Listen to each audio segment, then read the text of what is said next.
Paytm करो। P यानी कि पहले पबजी पे आफत आ गई, एक और पी पे आफत आ गई है।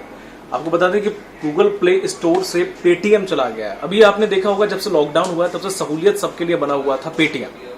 आप कहीं भी जाओ, यहाँ तक कि सब्जी ठेले वालों पर भी QR कोड हम जस्ट पे करते थे, चाहे वो आलू लेने हो, 5 रुपए की चीज लेनी हो, चाहे वो 500 की लेनी हो, बिना टच किए या कैश रखे हुए बेफिक्र होकर कहीं भी जाते थे और पेटीएम कर देते थे।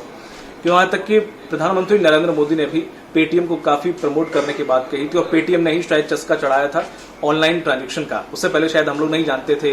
भीम वगैरह ये सब चीजें बाद में आई, गूगल पे, फोन पे, अब बहुत सारे ऐप और हैं, लेकिन पेटीएम ने सबसे पहले जगह दी थी और लोगों को सिखाया था कि ऑनलाइन ट्रांजैक्शन किस तरीके से किया जाता है, या QR कोड नाम की चीज क्या होती है। लेकिन वही अब पेटीएम हटा दिया गया है उसका मेन जो ऐप है गूगल प्ले स्टोर से। अब इस पे गूगल प्ले स्टोर की तरफ से एक तर्क दिया गया है। वो तर्क ये है कि पेटीएम पे बहुत सारे ऐसे गेम, सट्टेबाजी और बेटिंग वाली चीजें चल रही थी जो कि ऐसे चीजों को प्रमोट नहीं करता है गूगल, तो गूगल प्ले स्टोर से इसकी वजह से हटाया गया है। लेकिन वहीं दूसरा पक्ष देखें, कुछ जानकारों का ये भी मानना है कि इसके पीछे ये तर्क है क्योंकि लगातार देखा जाए वित्तीय वर्ष 2019-20 का जो रेशियो था उसमें 3,629 हजार करोड़ का मुनाफा हुआ है पेटीएम को, यानी कि यूजर्स उसके बड़े हैं, मुनाफे में है। तो जिससे गूगल पे जो हम यूज करते हैं उसको थोड़ा सा रुचि लोगों की कम हो रही है और लॉकडाउन में ये थोड़ा सा ज्यादा तरक्की कर रहा था। अभी इस वजह से लोग ये मान रहे हैं कि शायद प्रतिस्पर्धा वाली बात और होगी जिसकी वजह से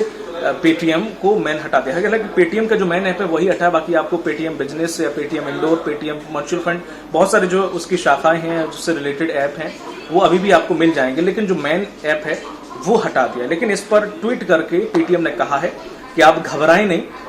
आप अपना पैसा आपका सुरक्षित है, आप इससे निश्चिंत रहें और जल्द ही हम वापसी करेंगे। अस्थायी तौर पर ये हटा दिया गया, लेकिन वाकई क्या अस्थायी तौर पर हटाया ये अभी किसी को नहीं पता। लेकिन हाँ,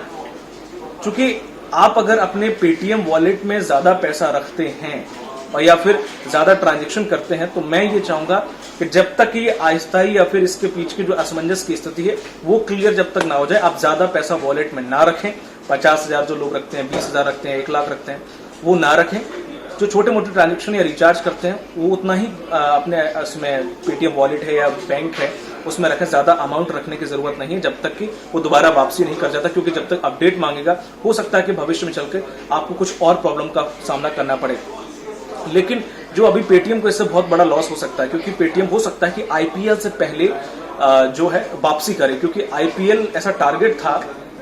पेटीएम का कि कम से कम वो 100 मिलियन जो यूजर्स हैं वो IPL के दौरान अपने गेन करें, क्योंकि जो एक ऐप है पेटीएम फर्स्ट गेम करके उस पर कई 50 गेम लूडो वगैरह हैं उपलब्ध, उसमें IPL भी वो उपलब्ध कराना चाह रहे थे जिससे उनके व्यूअर्स और उनके दर्शक ज्यादा से ज्यादा उस ऐप पे पहुंचे जिससे पेटीएम से जुड़े। अब हालांकि IPL शुरू होने वाला है और ऐसे में पेटीएम हटा दिया गया है तो जाहिर है कुछ अनुबंध होंगे, कुछ और कहानी भी हो सकती है इसके पीछे, या कुछ करार होंगे गूगल से, इसके बाद हो सकता है वो वापसी करे और वापस आए। लेकिन तब तक आप सावधानी पूर्वक, क्योंकि आजकल गोलमाल ज्यादा चल रहा है, किसी की बात पर ट्रस्ट नहीं किया जा सकता है, इसलिए आप अपनी सुविधा के अनुसार उतना ही पैसा अपने वॉलेट में रखें जितना कि आप यूज कर लेते हैं, या फिर पहले से पड़ा हुआ है तो उसे इस्तेमाल कर लें, या फिर पहले से ट्रांजेक्शन जो करके अपने मेन बैंक अकाउंट में डाल लें, क्योंकि कल को पता नहीं क्या हो। जब तक ये वापसी नहीं होती तब तक आप अपना पैसा सुरक्षित रखें अपने विवेक के अनुसार। मुझे दीजिए इजाजत, नमस्कार।